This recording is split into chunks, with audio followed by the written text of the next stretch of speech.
ঢাকায় মুসলমানের বিরুদ্ধে মুসলমান তাকবীর দিচ্ছে, ঢাকার টঙ্গী ইজতেমা ময়দানে। কথা কন না কেন? চুলোচুলি আর কিলেকিলি শুরু হয়ে গেছে। ইতিমধ্যেই 4 জন গতকাল শেষ। সেটারই টানাটানি হচ্ছে। কেউ বলছে এই লাশ আমার, কেউ বলছে ওই লাশ আমার। আছে না? এইসব কি আমাদের সৌন্দর্য বর্ধন করছে? মুসলমানদের কি সৌন্দর্য বৃদ্ধি পাচ্ছে এতে? আমি তাবলীগী ভাইদেরকে বলবো, তাদের যারা মুরব্বী আছেন সাদ আর এদিকে জুবায়ের, উভয় গ্রুপের নেতৃবৃন্দকে বলবো, আমরা সময় বেশি দিতে পারি না, অনতি বিলম্বে তাবলীগ জামাতের এই গন্ডগোল দ্বন্দ্ব ফাসাদ দূর করে দিতে হবে। কথা বলেন ঠিক কিনা? কারণ আমরা মুসলমান, আর একটা গ্রুপ ধ্বংস হয়ে যাক সেটা আমরা চাই না, সেটা আমরা চাই না। এটা আমাদের ভিতরে অবশ্যই মীমাংসা হতে হবে। আসলহু খায়রুন, অর্থাৎ মীমাংসাটাই হলো সবচেয়ে বেশি উত্তম। সুবহানাল্লাহ, আলহামদুলিল্লাহ। ঠিক না ঠিক? এটা আমাদের দায়িত্ব আছে না? وَإِن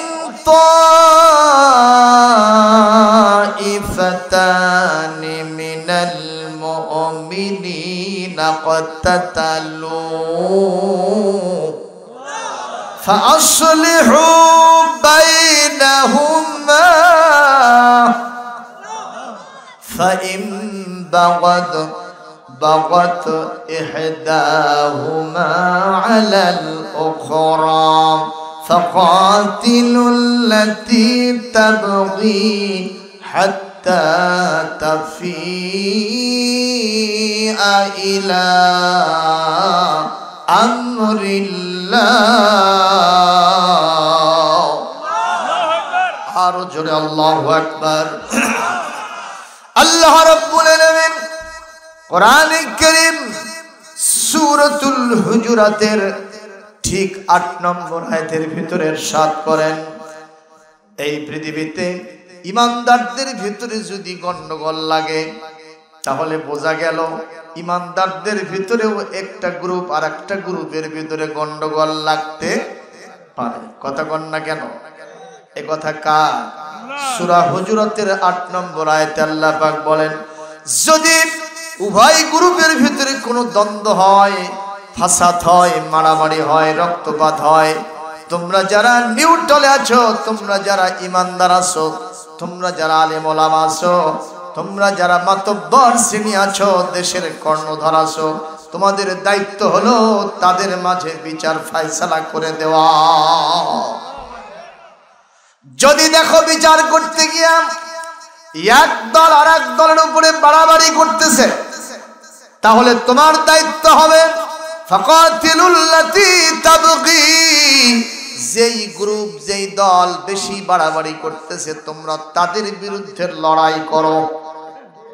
কথা কোন ঠিক কিনা? আমরা দেখলাম গতকালকে ওখানে যারাই হত্যাকাণ্ড ঘটাইছে আমার মনে হয় তারাই বাড়াবাড়ি করছে। যতই হোক না কেন উভয়ই তো তাবলীগের সাথী।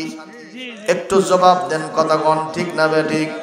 সুতরাং একটা পক্ষ আর একটা পক্ষকে কেন হত্যা করলো, অথচ সরকার স্বরাষ্ট্রমন্ত্রীর সাথে বড় বড় আলেম তাবলীগের সাদ এবং জুবায়ের পন্থী দুইটা গ্রুপ মিলেই সেখানে সমঝোতা মিটিং চলতেছিল। এর মাঝখান থেকে যারাই হামলা করে চারটা তর্তজা প্রাণ জমিন থেকে বিদায় করে দিল, এরাই সীমা লঙ্ঘনকারী, এদের বিরুদ্ধে লড়তে হবে সবাই মিলে একসাথে। কথা বলেন ঠিক না বেঠিক? আরো জোরে বলেন ঠিক না বেঠিক?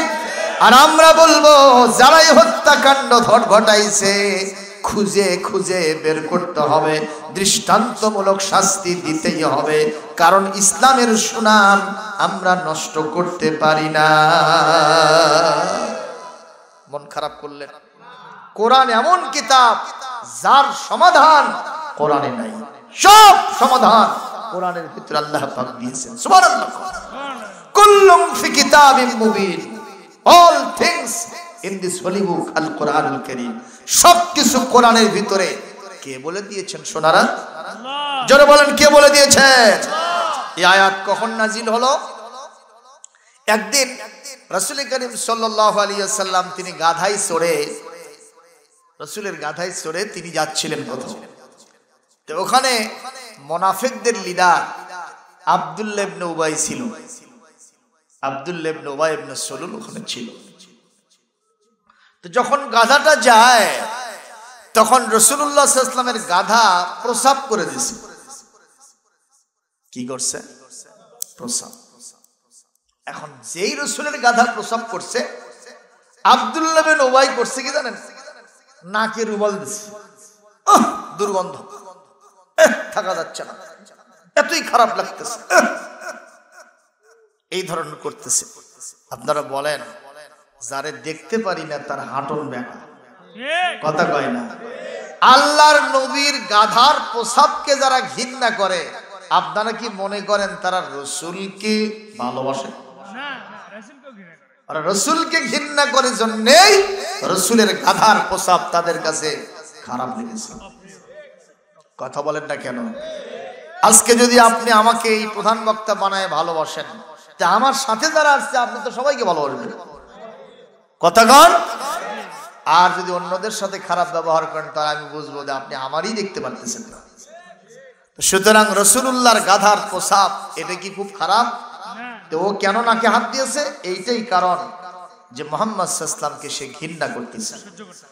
এই অবস্থা যখন দেখেছে হযরত আব্দুল্লাহ বিন রাওয়াহা, যিনি মুতার যুদ্ধে আপনার বাসর সজ্জা, আজকেই তার বিবির সাথে বাসর হবে, সুবহানাল্লাহ, বাসর হবে।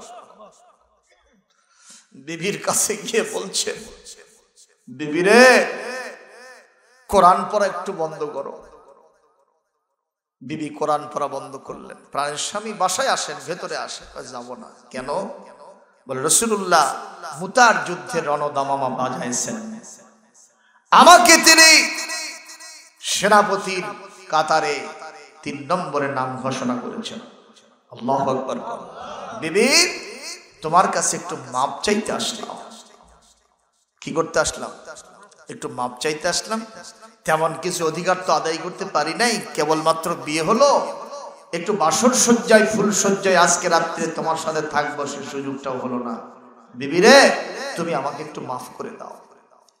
বিবি 2 চোখের পানি ছেড়ে দিয়া কাঁদেন আর বলেন, প্রাণের স্বামী, আমি জানি আপনি মদিনার সবচেয়ে একজন সুন্দর সুপুরুষ যুবক, আমি একজন সুন্দরী যুবতী ষোড়শী নারী, আমার সাথে উভয়ের পরিবারের সম্মতিতে বিয়ে হয়েছে। আপনাকে আমি একটু দেখিও নাই, একটা রাতও যাপন করি নাই। রাসূলুল্লাহ আপনাকে জিহাদের জন্য সেনাপতির কাতারে নাম ঘোষণা করেছেন, আমি আপনাকে সেখান থেকে বারণ করতে পারবো না, আমার পক্ষে সেটা কখনো সম্ভব নয়। তবে একটা বার আপনি ঘরের ভিতরে আসেন, আমি আপনার চেহারাটা একটা বার দেখে নেই, যদি শাহাদাত বরণ করেন কিয়ামতের জন্য আপনাকে আমি চিনে নিতে পারি। এই কথা বলা সাহাবী আব্দুল্লাহ বিন রাওয়াহা রাদিয়াল্লাহু তাআলা আনহু, যুবক মানুষ, মাথা থেকে পা পর্যন্ত শিরায় উপশিরায় যৌবনের রক্ত টকবক টকবক টকবক করছে, ধাবমান আছে। আব্দুল্লাহ বিন রাওয়াহা বলেন, প্রাণের বিবি রে, আমি ঘরের ভিতরে যাব না, ওখানে গেলে তোমার সাথে আমার প্রেম বাঁধবে, না জানি কোনো অঘটন হয়ে যেতে পারে, আমি রাসূলুল্লাহর নির্দেশের অন্যথা করতে পারবো না, তুমি আমাকে মাফ করে দাও। স্ত্রী বলে, প্রাণের স্বামী, আল্লাহর কসম দিয়ে বলি, আপনি যদি ঘরে আসেন আপনাকে আমি কখনো প্রেমের আবদার করব না, শুধু চেহারাটা দেখে নেব। আব্দুল্লাহ বিন রাওয়াহা বলেন, এ প্রাণের বিবি রে, আমি যে মহান আল্লাহর আদেশে, রাসূলের নির্দেশে জিহাদে যাচ্ছি প্রাণ দিতে, যদি আল্লাহ পাক আমাকে শাহাদাত নসিব করেন, এখানে দেখে রাখার প্রয়োজন হবে না, কাল কিয়ামতে আল্লাহ রাব্বুল আলামিন তোমাকে এবং আমাকে স্বামী স্ত্রী হিসেবে পরিচয় করে দিবে। লিল্লাহি তাকবীর। মুসলমান বলেন তো, এই সাহাবী রাসূলকে ভালোবাসেন না ঘৃণা করেন? জোরে বলেন। আমরাও এখন রাসূলুল্লাহকে ভালোবাসি, প্রমাণ কি? কয় আতর মাখাই। কি প্রমাণ? কয় মিষ্টি খাই। কি প্রমাণ? কয় দাওয়াত খাই। এগুলো কি সোজা না কঠিন? কথা কয় না। বগুড়া শহরে এক বাড়িতে দাওয়াত নিতে গেছি, দাওয়াত দিছে, গেছি কয়েকজন হুজুরি খাওয়ার জন্য। তো খাওয়া দাওয়া শেষে বাড়িওয়ালা বলতেছে, হুজুর কষ্ট দিলাম, মনে কিছু করেন না।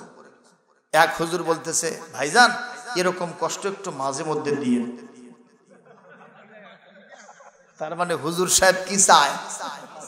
খালি দাওয়াত, হাল মিন মাজিদ, আর দাওয়াত আছে নাকি? খাইতে খাইতে এক একজনের হুজুরের পেট চারটে তরমুজের সাইজ হয়ে গেছে। ঈদের দিনে ওই হুজুরের সাথে কেউ ফল খুঁজে পায় না, খালি পেটা পেটি। কথা গণ ঠিক ভাবে। ও মুসলমান, হুজুর মানে দাওয়াত, আর দাওয়াত মানে খাওয়া, খাওয়া মানে গোস্ত। ঠিক না বে? ঠিক জোরে কর। সেক্ষেত্রে এটা শুধু সহজ শূন্য। আমি টুপি মাথায় দিয়েছি, দেখতে তো একবার খারাপ লাগে না, কথা কয় না। আর এখন যে সুন্দর সুন্দর টুপি নামছে রে বাবা, হ্যাঁ, জীবনে মাদ্রাসার বারান্দার পা দেয়নি, আলী পক্করি কর পারে না। ওই যে আন্দাজ টুপি পরে, তাতে মনে হয় বড় মুফতি, কথা কয় না। আন্তর্জাতিক খ্যাতি সম্পূর্ণ মুফাসসিরে কোরআন আছে না? জোরে করে আছে না? এইসব সহজ শূন্য।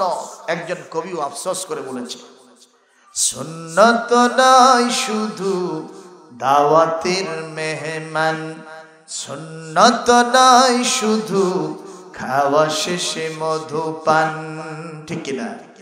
আরো কিছু সুন্নাত আছে তুমি জানো কি? জানলেও জীবনে কখনো তা মানো কি? ঠিক কিনা? সুন্নত নাই শুধু মেসরাতে যাওয়া, আরো কিছু সুন্নত, আরো কিছু সুন্নত নয় শুধু মেসরাতে যাওয়া, আরো সুন্নত হলো পাথরের আঘাত খাওয়া। সুন্নত নয় শুধু আতর সুরমা মাখা, আর সুন্নত হলো রাষ্ট্রপ্রধান হওয়া। জোরে কোন ঠিক কিনা? মুহাব্বতে তার খালিদ মোর আলী, মুহাব্বতে তার খালিদ মোর আলী, আবু বকরের মতো পাশে থাকো কি? সুন্নত নয় শুধু দাওয়াতের মেহমান, সুন্নত নয় শুধু খাওয়া শেষে মধুপান, আরো কিছু সুন্নত আছে তুমি জানো কি? জানলেও জীবনে কখনো তা মানো কি? কথা বলেন ঠিক? জোরে কোন বলবেন হুজুর সেই সুন্নত কি? বলে আমরা আতর মাখাই, টুপি দেই, সুরমা মাখাই। এই যে এখনই খেজুর খেয়ে আসলাম, হাফেজ হামজা সাহেব তিনি সৌদি আরবের খেজুর খাওয়ালেন। সুবহানাল্লাহ। হাফেজ হামজা সাহেবকে চেনেন আপনারা? আমি আজকে তার বাড়িতে গিয়ে একদিক থেকে খাওয়া দাওয়া ভালো করাছে, এই জন্য শুকরিয়া আদায় করছি। 2 নম্বর, তার বাড়িটা দেখে মনে হয়েছে যে সত্যি তিনি একজন আল্লাহর দ্বীনের সৈনিক। সুবহানাল্লাহ। তার 3টা কলিজার টুকরা সন্তান, সবগুলো হাফেজ এবং যোগ্য হাফেজ, ইন্টারন্যাশনাল মানের হাফেজ। আজকে একজন তেলাওয়াত করতে চাইলো, বাবা তুমি পিছে ছিলে কেন? আমার নাম ঘোষণা করার আগে তোমাকে তো তেলাওয়াত করার কথা ছিল, তুমি এখানে ছিলে না কেন? আজকে আমি তার বাড়িতে গিয়ে আশ্চর্য হয়েছি। একটা মানুষ যতই গরিব হোক, অন্তত ঘরের দরজা আছে, কথা কন না কেন? আজকে আমি চোখের পানি ফেলাইছি যে তার বাড়িতে একটা ঘরের দরজা পর্যন্ত নাই। অথচ 27 বছর ধরে 27 বার তিনি মক্কা মদিনা সফর করেছেন। আল্লাহু আকবার জোরে। আমি তো মনে করি এগুলোই হলো আসল আল্লাহর বান্দা। সুবহানাল্লাহ জোরে বলবেন না? আমি আজকে প্রাণ ভরে হাফেজ হামজার জন্য দোয়া করব। বাংলাদেশে আরো হামজা আছে, আমির হামজা কি গণ, লাখ লাখ টাকা খালি রাতের পর রাত কথা কয় না, তাই সিরিয়াল নাই। এটা আমার মনে হয় আমির হামজা নাম এনারই হওয়া দরকার। রাসূলুল্লাহর চাচা আমির হামজারও ঠিক এরকম দিনহীন অবস্থায় ছিল, উনি রসুলের পাশে ছিলেন। সুবহানাল্লাহ। সফর থেকে ফিরে এসেছেন, দাসী বলতেছে তোমরা চাচা, তোমাদের এই দুনিয়াত না থাকাই ভালো, গলার দড়ি দিয়ে মরা ভালো। তখন বলতেছে কেরে দাসী গালি দাও কেন, কি হয়েছে? কয় যে তোমার ভাতিজা আব্দুল্লাহর ছেলে মোহাম্মদকে আবু জেহেল মেরেছে, তোমরা চাচা বাঁচে থেকে লাভ কি? কথা কয় না। মোহাম্মদের সাথে কি কেউ নাই? হযরত হামজা বললেন দাসীরে আমার কলিজায় আঘাত লেগে গেল, কি সংবাদ তুমি আমার কানে শুনাইলে? আমি আর স্থির থাকতে পারলাম না, একটা তরবারি নিয়ে হনহন করে বেরিয়ে গেলেন আবু জেহেলের বাড়িতে। আবু জেহেলকে বললেন আবু জেহেল তুমি নাকি আমার ভাতিজা মুহাম্মদকে মেরেছ, কেন মারলি তাড়াতাড়ি বল। আবু জেহেল কথা না বলতেই হযরত হামজা হাতের ধনুক দিয়া, তীর দিয়া, তরবারি দিয়া এমন ভাবে আঘাত করলেন আবু জেহেলের মাথাটা ফেটে ফিনকি দিয়ে রক্ত বের হয়ে গেল। তিনি বললেন এ আবু জেহেল তুমি কি মনে করেছো আমার ভাই আব্দুল্লাহ মারা গেছে বলে মুহাম্মদ ইতিম হয়ে গেছে? খবরদার কথা কখনো মনে করবা না, আব্দুল্লাহ মারা যেতে পারে, আমি হামজা কিন্তু এখনো বেঁচে আছি। জোরে কোন আল্লাহু আকবার। এরকম রকমে শাদীদ শক্ত খুঁটি ইসলামের পক্ষে যদি থাকে, ইসলাম বিজয়ী হয়ে যাবে। কথা কোন ঠিক না বেঠিক? আমার দেশের বড় বড় ব্যবসায়ী, আমার দেশের বড় বড় চাকরিজীবী, আমার দেশের বড় বড় বুদ্ধিজীবী যারা আছে, এরা সবগুলো ইসলামের বিরুদ্ধে, এরা নাম করা ইসলামের দুশমন। কথা কোন ঠিক কিনা? এই যে মুরগি কবির, কথা কয় না, শামসুদ্দিন চৌধুরী মালিক, এরা যখন গত পতিতের সময় ছিল, এমন কোন দিন নাই টকশোতে বসে, টিভির পর্দায় তারা মিডিয়াতে বসে কোরআন সুন্নাহ আলেম ওলামার বিরুদ্ধে না বললে ওদের পেটের ভাত সেদ্ধ হয়নি। কথা কোন ঠিক না বেঠিক? আজকে ধরা খেয়ে গেছে, যতই চেঁচামেচি করো আর কাম হবে না। ইন্না বাতশা রাব্বিকা লাশাদীদ। আমার বামপন্থীরা, ইসলামের চরম দুশমনেরা সাবধান হতে হবে ইনশাআল্লাহ। আলেম ওলামার বাংলাদেশ, এবার কোনো সন্দেহ নাই। জোরে কোন ঠিক কিনা? কষ্ট পাইলেন নাকি?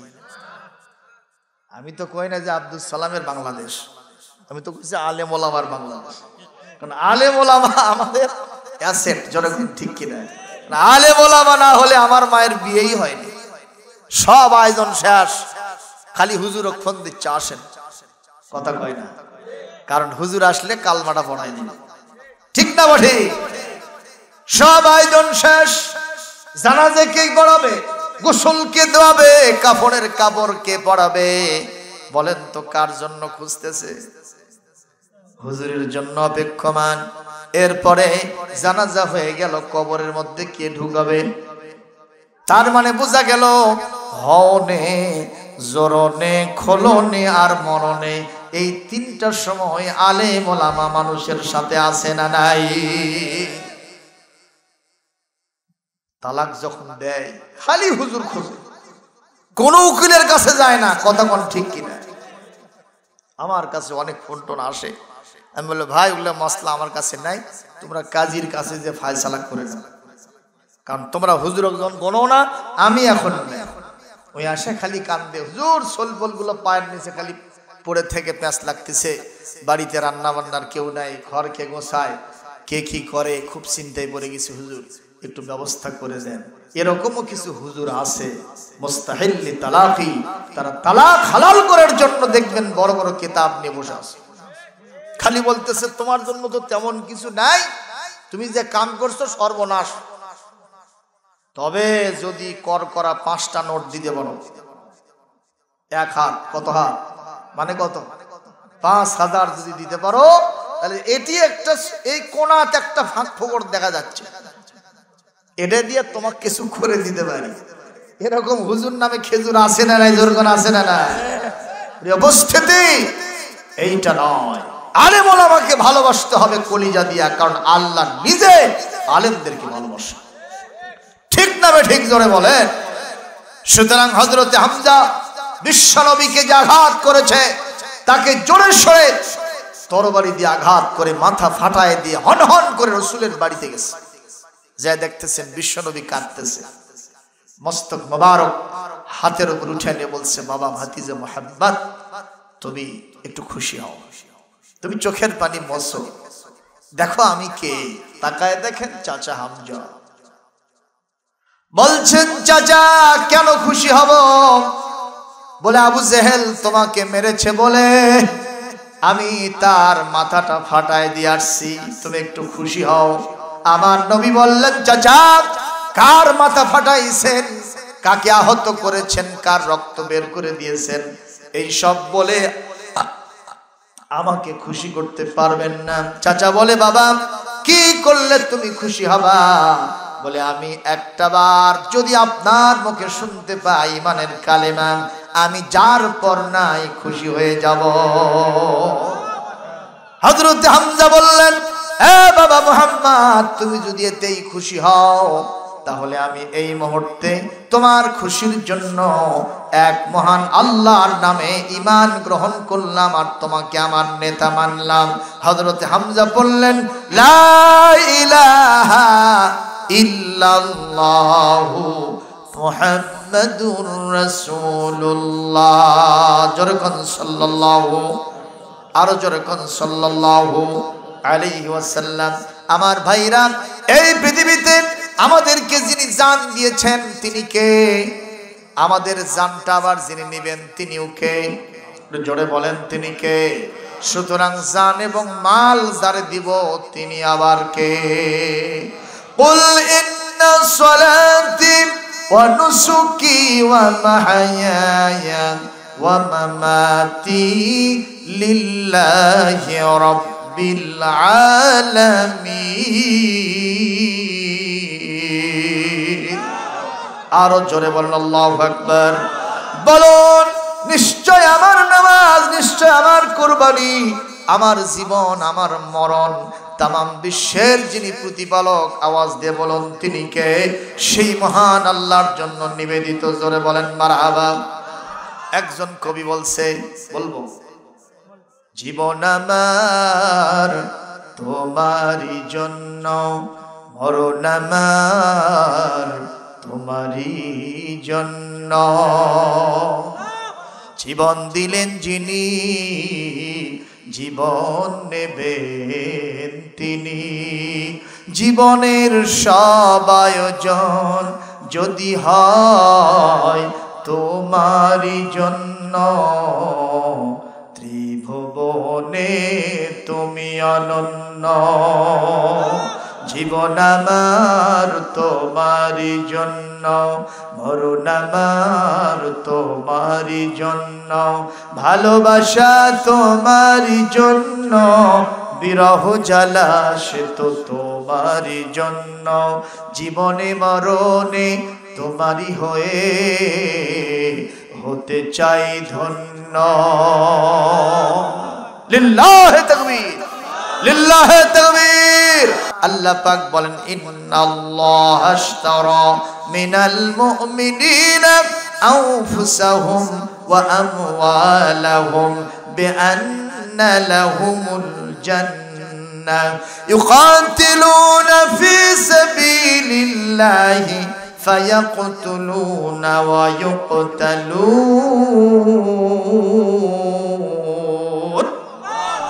আরো জোরে বলেন আল্লাহু আকবার। আল্লাহ পাক বলেন নিশ্চয় আমার জান এবং মাল জান্নাতের বিনিময়ে যিনি কিনে নিয়েছেন তিনি কে? ঈমানদারদের জান এবং মাল জান্নাতের বিনিময়ে আমি আল্লাহ কিনে নিয়েছি। আল্লাহ সেই জানমাল দিয়ে কি করবেন? আল্লাহ নিজেই বলেন ইউকাতিলুনা ফি সাবিলিল্লাহ, আমার দিন প্রতিষ্ঠার জন্য তারা আমার রাস্তায় লড়াই করবে, সংগ্রাম করবে।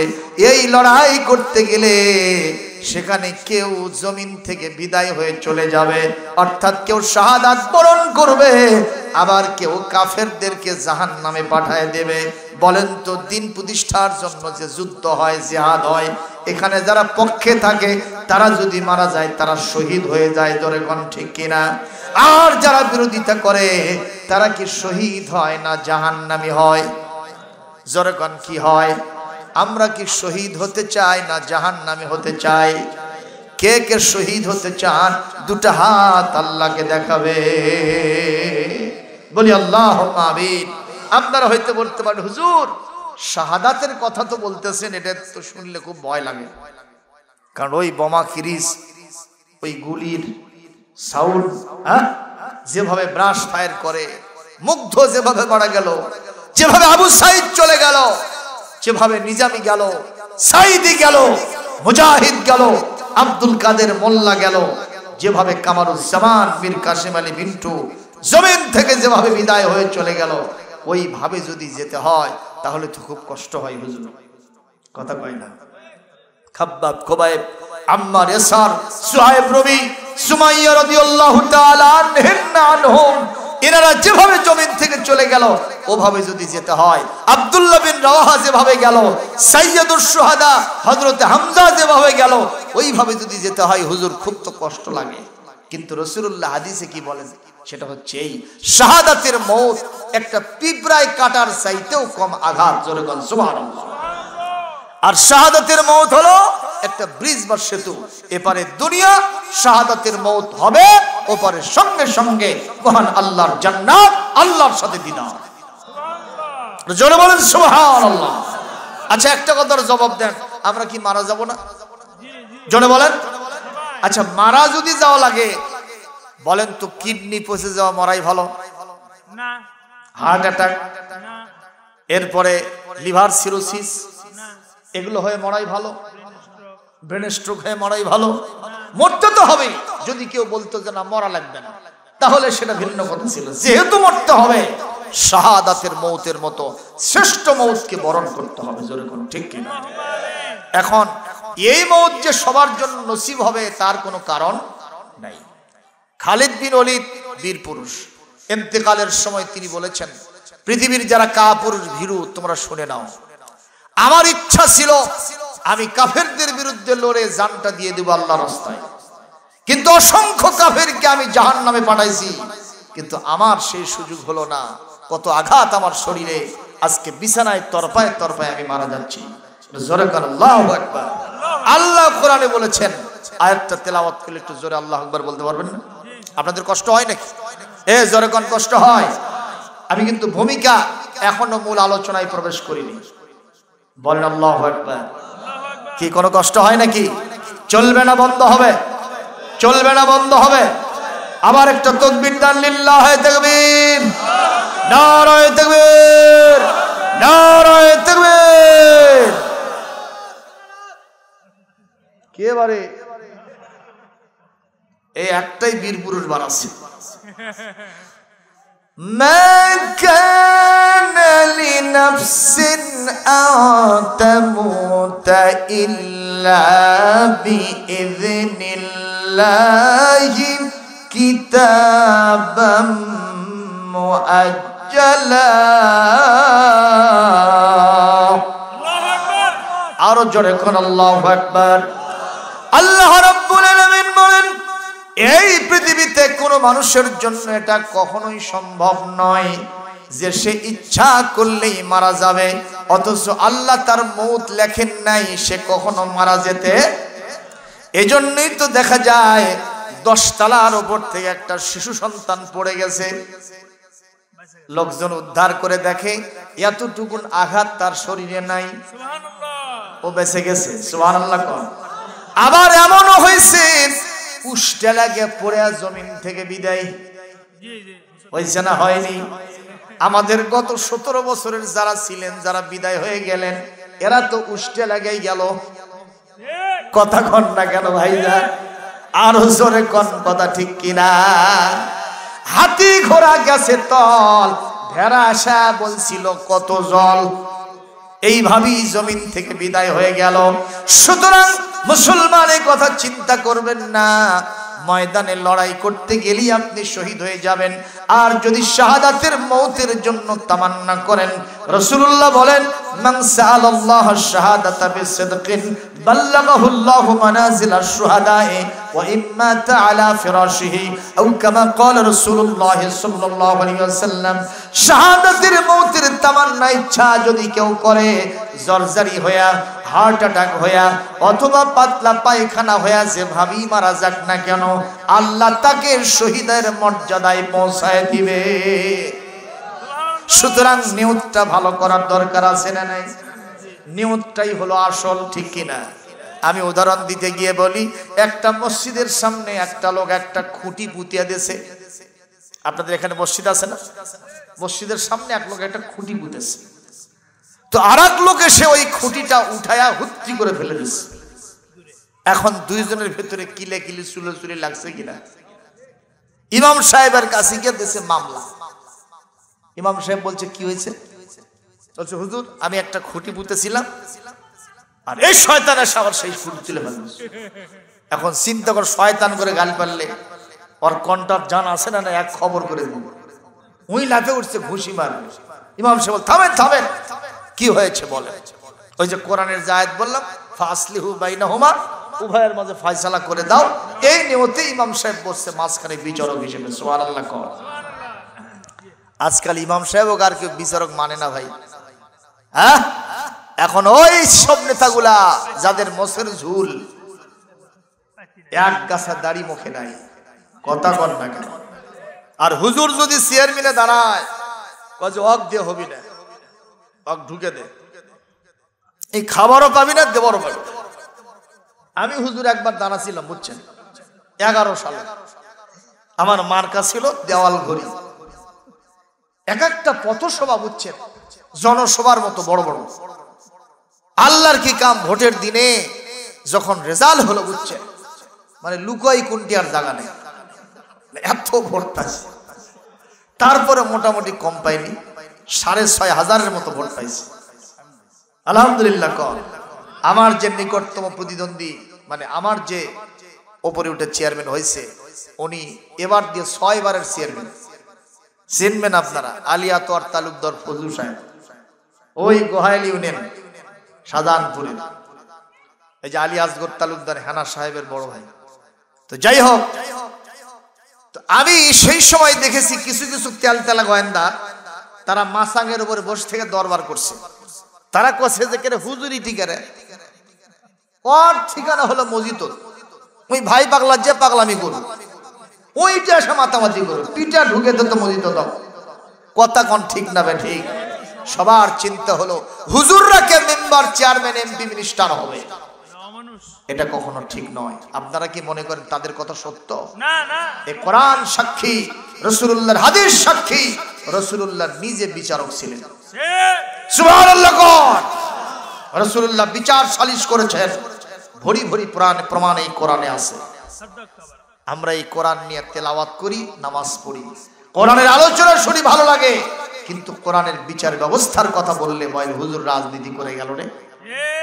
বুঝছি বুঝছি, ওই জামাতের কথা কয়ে গেল। আসলে কি ইসলামের বিচার? এটা কি জামাতের কথা, শিবিরের কথা? এটা কি হেফাজতের কথা? এটা হলো মহান আল্লাহর কথা। আমি একটু মাসালান একটা আয়াত পেশ করব, কষ্ট হবে আপনাদের, মনে করবেন না যে হুজুর এখানে রাজনীতি করতে আসছে। ভাইয়েরা, এই কথাগুলো আমাদের বলতে হবে। ভালো কথাগুলো যদি বলতে না দেন, তাহলে আবার হলোটা কি? আপনারা তো খারাপ কাজ করতেছেন, কিন্তু ভালো কথা বলার সুযোগ যদি হুজুরদের কেউ না দেন, তাহলে এর থেকে বড় জুলুম আর কিছু হতে। কষ্ট হচ্ছে কি?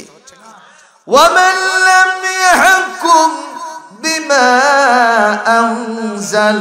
আনজালাল্লাহু ফাউলাইকা হুমুল কাফিরুন।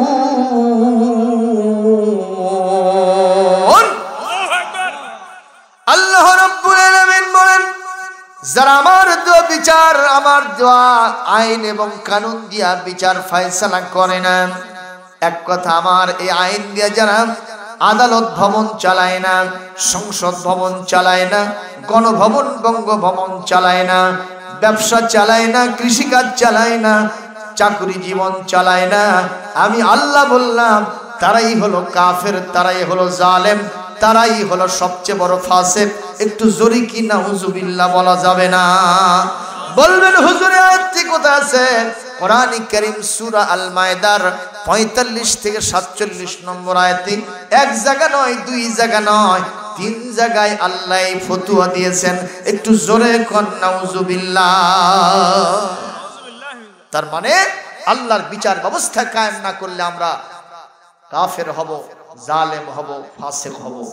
আমরা কি সে অবস্থায় মরতে চাই? আমাদের ইমানদার হয়ে মরতে হবে। তার মানে কোরআনের বিচার মেনে নিতে হবে। জনগণ সুবহানাল্লাহ। তো ইমাম সাহেব বলতেছে, ভাইরা কি হয়েছে বলে?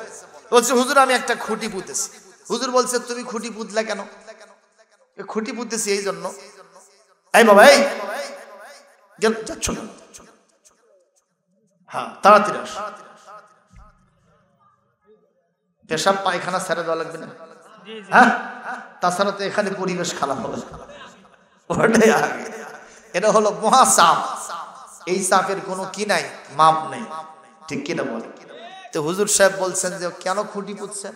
কয়, হুজুর খুঁটি পুঁতছি এজন্য, আমি একদিন এশার নামাজে আসছি, আসে দেখি যে একটা লোক তার সাইকেলটা মসজিদের ওয়াল আর জেদারের সাথে এরকম হেলান দিয়ে রাখছে, মানে স্ট্যান্ড নাই সাইকেল। তো আমার কাছে মনে হলো যে এটা মসজিদের সাথে বেয়াদবি। আমি চিন্তা করলাম যে একটা খুঁটি মুতে দেব, এই জাতীয় কোনো লোক আসলে এর সাথে হেলান দিয়ে রাখে নামাজ পড়বে, মসজিদের সাথে আদবি হবে, বেয়াদবি হবে না। কথা কয় না? কথাটা ঠিক আছে না ভাই? ইমাম সাহেব করছে আলহামদুলিল্লাহ। সঙ্গে সঙ্গে ওই লোক বলতেছে, হুজুর আপনি তাহলে ওরই পক্ষে নাকি? করছে না, দেরি করেন। আপনি তুলছেন কেন? করছে, হুজুর কি কব, গত পরশুদিন একজন মুরব্বী মানুষ তাকবীরে উলা ধরার জন্য দৌড়ে আসতেছে। আন্ধারের মধ্যে কারেন্ট ছিল না, ওই এরই সাথে বাজে উল্টে পড়ে প্রথম সারির দুটো দাঁত ভাঙছে। তা আমি চিন্তা করলাম, আর যা হোক এটা এটি থোয়া যাবে না, আমি তুলে ফেলছি। ইমাম সাহেব করছে, তোমার জন্য আরো ডবল আলহামদুলিল্লাহ। এখন কার পক্ষে হলো কম? করছে, হুজুর দুটো কি সমান হয়? আমি বললাম যে ইমাম সাহেব বলতেছে, শোনেন, আল্লাহ কোরআনে বলছেন এবং রাসূলও সেখানে ব্যাখ্যায় বলে দিয়েছেন, ইন্নামাল আ'মালু বিন্নিয়াত, প্রত্যেকটি কাজ নিয়তের উপরে ফলাফল নির্ভর করে। সুবহানাল্লাহ। তোমার নিয়ত ভালো, এরও নিয়ত ভালো। জোরে বল সুবহানাল্লাহ। তাই বলে যদি কাউকে থাপ্পড় মারে কোন ভাই আমার নিয়ত ভালো, তাহলে কিন্তু এটা ওর বেকায়দা। জোরে কোন কথা ঠিক কিনা? সুতরাং মুসলমান ভাইরা, কথা বলছিলাম আব্দুল্লাহ বিন রাওয়াহার কথা মনে আছে? আব্দুল্লাহ বিন রাওয়াহা রাদিয়াল্লাহু তাআলা আনহু বিশ্বনবীর পাশে ছিলেন। যখন আব্দুল্লাহ বিন উবাই ইবনে সলিল বলল যে হায় রে, এত গন্ধ, দুর্গন্ধ, নাকি রুমাল দিয়ে সে ওখান থেকে সরে যাচ্ছিল, তখন আব্দুল্লাহ বিন রাওয়াহা বলতেছে, শোনো মিয়া, তুমি রাসূলুল্লাহকে ঘৃণা করার জন্যই কথা বলতেছো। শোনো, তোমার কাছে যদি মিসকা আম্বর থাকে, তোমার কাছে সুগন্ধময় কোন সুগন্ধি থাকে, আতর থাকে, তার চাইতেও বিশ্বনবীর গাধার প্রসাব আরো বেশি ভালো। একটু জোরে সুবহানাল্লাহ বলবেন না? ওই তখন লাফে হচ্ছে, হ্যাঁ তুই পেশাবের সাথে আতরের তুলনা দিস, কি কষরে? এই কথা বলতে ওর যে আরো কিছু চেলা চামুন্ডা আছে, সার লাগান, আমরা আছি। এইভাবে উভয় গ্রুপের মধ্যে জুতাজুতি শুরু হলো, একেবারে লাঠালাঠি শুরু হলো, কিলাকিলি, ঘুষাঘুষি, যা যা আছে হাদিসে এই ভাষাগুলো এইভাবেই আসছে। এমন শুরু হয়ে গেল দ্বন্দ্ব ফাসাদ গোত্রে গোত্রে। আল্লাহ রসুল তখন সেখানে বিচারক। আল্লাহ রসুলকে আল্লাহ পাক বললেন, আপনি নিজে এবং আপনার সাথে যারা সহি ইমানদার আছেন সবাই মিলে উভয়ের মাঝখানে একটা মীমাংসা করে দেন। সুবহানাল্লাহ। যদি কেউ বাড়াবাড়ি করে প্রয়োজনে তাদের বিরুদ্ধে লড়তে হবে, মীমাংসাটাও করতেই হবে। যেরকম মারহাবা। তো আজকে আমি এই কথা কেন নিয়ে আসলাম? তাবলীগী জামাতের ভাইদের ভিতরে যে দ্বন্দ্ব হচ্ছে, এটা আমরা বেশি দূর বাড়াতে দিতে পারি না। অতি অল্প সময়ে এই বিবাদকে মীমাংসা করতে হবে, নচেত বাংলাদেশ সম্পর্কে বহির্বিশ্ব সিসি করবে। আল্লাহ তৌফিক দান করুন, জোরে বলি আমিন। আপনারা কি আলোচনা শুনবেন? শুরু করব। তেলাওয়াত হয়েছে কোরআনে কারীম সূরা বনী ইসরাইলের 23 এবং 24 নম্বর আয়াত। জোরে বলুন সুবহানাল্লাহ। আল্লাহ তাআলা বলছেন, আমার পক্ষ থেকে খুব বেশি সময় আলোচনা করব না। এখন 11টা বাজে, আর 1 ঘন্টা করলে আপনারা থাকবেন? কোনো সমস্যা নাই তো? যদি কোনো সমস্যা থাকে একজন হাত তোলেন যে আমার সমস্যা আছে। কি সমস্যা আপনার? চালায় যাব ইনশাআল্লাহ। যারা শোনার পক্ষে আছেন হাত তোলেন। শোনার পক্ষে যারা আছে, লোক যা হয়েছে আলহামদুলিল্লাহ। আমি ওই আমর হামজার মতো ওই হাজার হাজার লোক বসতে বসতে ওয়াজ শেষ, কথা কয় না। আছে না? আছে না? এরকম অবস্থা হয়েছে না হয়নি? উনি আলোচনায় শুরু করেনি, আবার দেখবেন আলোচনা শেষের দিকে হয়ে গেছে, ওদিকে লোকেরা ওদিকে হইচই করতেছে, এদিকে হইচই করতেছে। কি ওয়াজ করলো, কি শুনলো আল্লাহই ভালো জানে। রাস্তার মধ্যে জিজ্ঞাসা করলো কি ওয়াজ হলো, ভাই ভালোই হয়েছে, কিন্তু জুলাইখা মিয়া না পুরুষ খালি সেটাই বুঝিনি। তাহলে এটা ওয়াজ শোনা হলো আর বোঝা হলো? সুতরাং মুসলমান ভাইরা যা হয়েছেন আলহামদুলিল্লাহ, এটা অডিয়েন্সে সুন্দর একটা হলের ভিতরে যেন প্রোগ্রাম হচ্ছে, পাঠচক্রের মতো আলোচনা আজকে অনুষ্ঠিত হবে। জোরে বলেন ইনশাআল্লাহ। আল্লাহ রাব্বুল আলামিন সূরা বনী ইসরাইলের 23 নম্বর আয়াতের ভিতরে বলেন, অকদা রাব্বুকা, হে নবী আপনার রব এই কথার ফয়সালা দিয়েছেন, আল্লাহ তা'বুদু ইল্লা ইয়াহু, ইবাদত দাসত্ব গোলামি তিনি ছাড়া আর কারো হবে না। কার ইবাদত হবে, কার গোলামি হবে? কোনো মূর্তি পূজা করা যাবে না, কোনো মাজার পূজা করা যাবে না, কোনো ইট পাথরের পূজা করা যাবে না, চাঁদ সূর্যের পূজা করা যাবে না। দাসত্ব এবং গোলামি হবে যার, তিনি কে? এটা 1 নম্বর পয়েন্ট। 2 নম্বর পয়েন্ট, ওয়াবিল ওয়ালিদাইনি ইহসানা, পিতামাতার সাথে ভালো ব্যবহার করতে হবে। সেটার সঙ্গে আমি পরে আসতেছি। বিশেষ করে আপনারা জবাব দিবেন, বাপ মাও যদি ইয়াং হয়, তারা যদি শাবাব হয়, তারা যদি যুবক যুবতী হয়, বাপ মা কি তখন সন্তানের খেদমতের খুব প্রয়োজন আছে? সন্তান পিতা মাতার খেদমত করুক, এটা কি বাপ মা তখন চায়? তখন দরকার নাই। কখন পিতা মাতা সন্তানের উপরে নির্ভরশীল হয়? আল্লাহ কিন্তু আমার আপনার চাইতে সেটা বেশি বোঝে না কম বোঝে? আল্লাহ বলেন, ইম্মা ইয়াবলুগান্না ইনদাকাল কিবারা আহাদুহুমা আও কিলাহুমা ফালা তাকুল লাহুমা উফফিন ওয়ালা তানহারহুমা ওয়াকুল লাহুমা কাওলান কারীমা। আল্লাহ রাব্বুল আলামিন বলেন, যখন পিতামাতা উভয়ে কিংবা তাদের একজন অথবা তারা 2 জন যদি তারা বৃদ্ধ আর বৃদ্ধা হয়ে যায়, এই মুহূর্তে তোমরা তাদেরকে বেশি সেবা করবা। আর আমাদের দেশের সিলসিলা হলো, পিতামাতা যখন বুড়া আর বুড়ি হয় তখন তারা বেশি অপাঙ্ক্তেয় হয়ে যায়, তখন তারা পরনির্ভরশীল হয়ে যায়, তখন তারা বেশি আমাদের কাছে অবহেলিত হয়ে যায়। কথা বল ঠিক কিনা? আমি একটা গল্প শুনলাম, একটা মা বুড়ি হয়ে গেছে, যখন সন্তান তাস খেলে, জুয়া খেলে, বাপের রেখে যাওয়ার সম্পদগুলি সব পানির মতো, বানের পানির মতো শেষ করে দেয়। এরকম সন্তান আছে না নাই? এই মা বাপ, এই সন্তান এই সম্পদ কামাই করতে গিয়ে কষ্ট হয়েছে কিনা? মার বাবা চোখের সামনে সংসার ধ্বংস হচ্ছে, এটা কখনো দেখতে পারে না। জোরে কোন ঠিক কিনা? মা বলে, বাবা সন্তান সম্পদগুলি নষ্ট করিস না রে। এ কথা যখন বলে তখন পুত্রবধূ আরো বেশি খাবে। আমরা এখন অঋষি সত্যের সম্পদ পাইছি, যা ইচ্ছে তাই করব। বুড়ি তুই কথা কবার কে?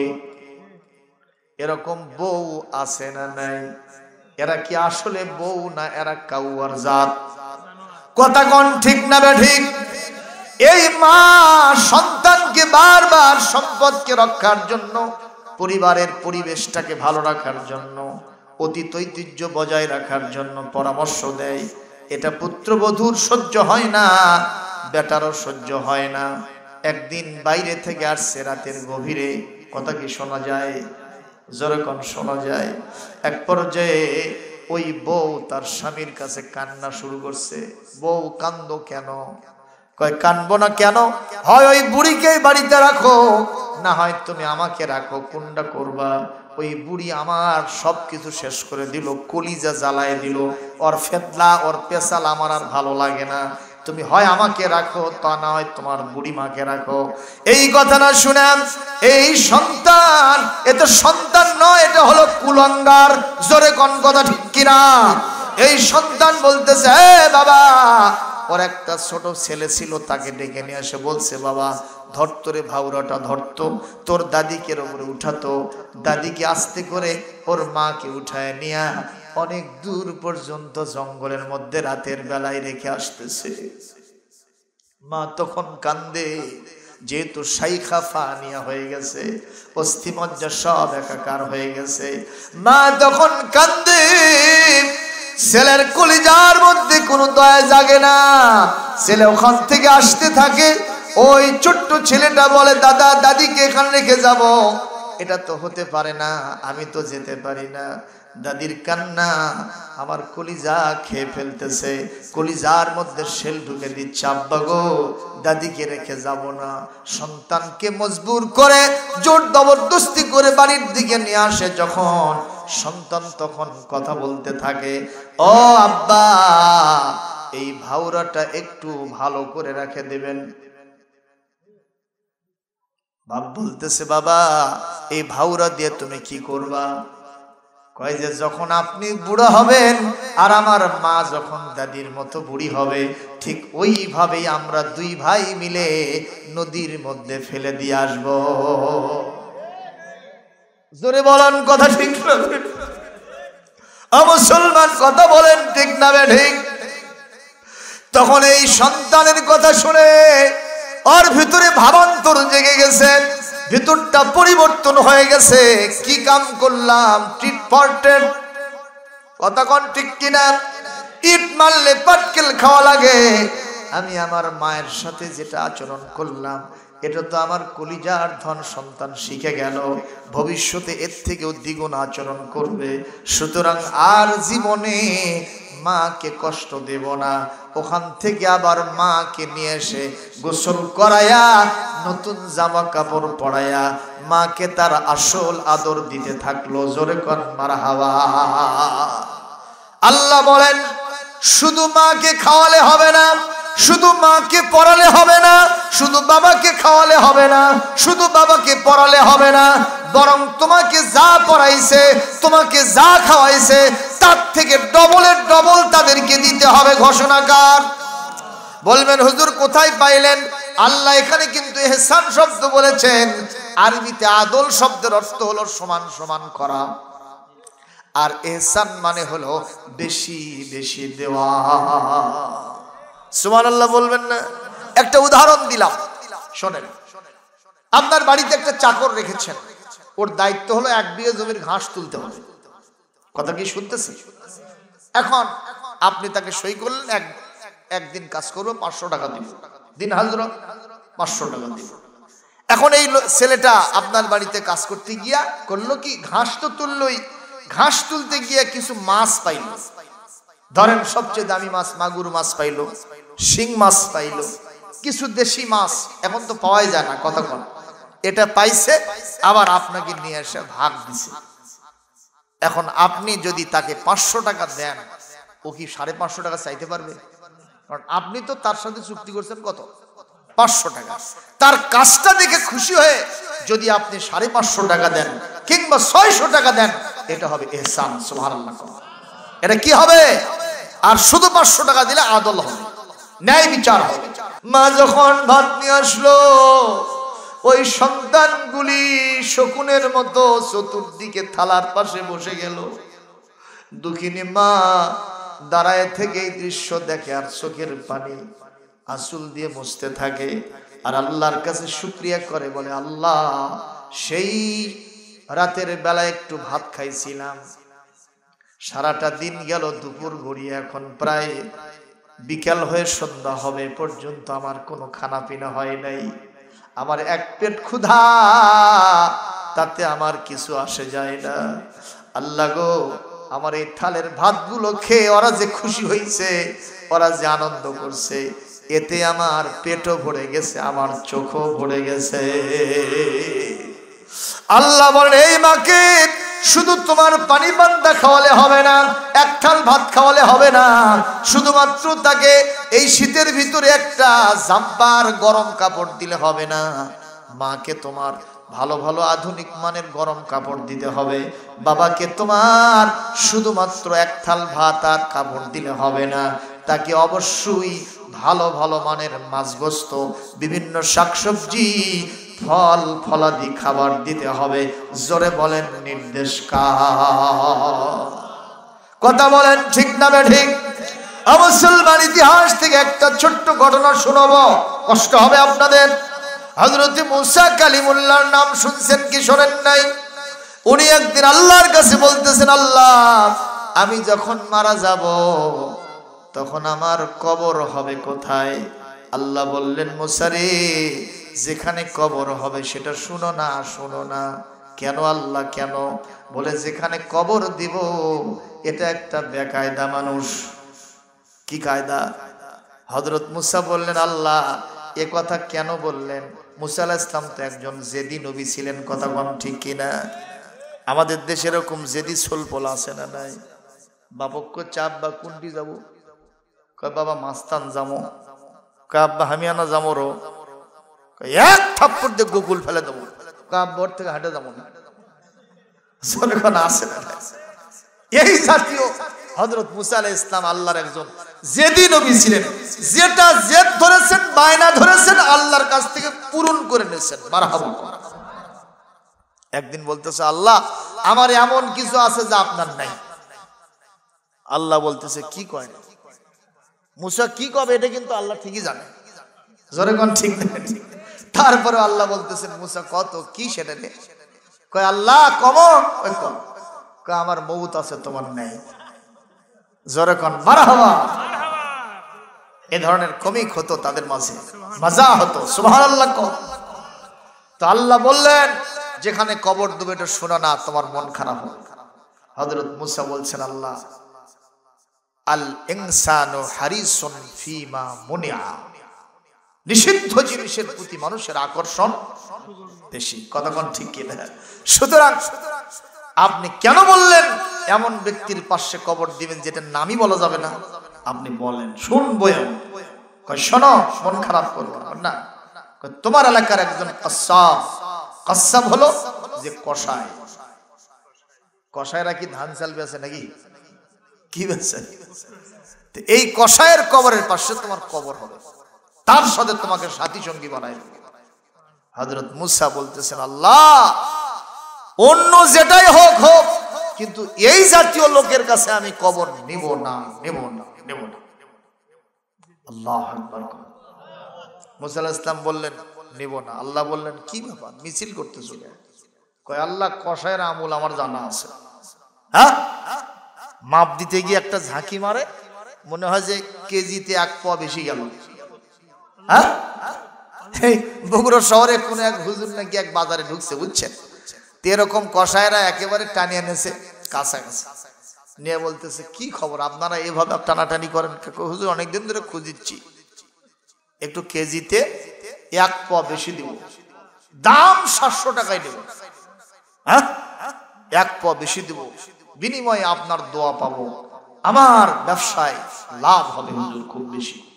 হুজুর তো বুক টান করছে, কি কথা, 100 কেজি 700 টাকা, ম্যাপে লওয়ার আগেই কর করা নোট বার করে দিয়েছে ভাই।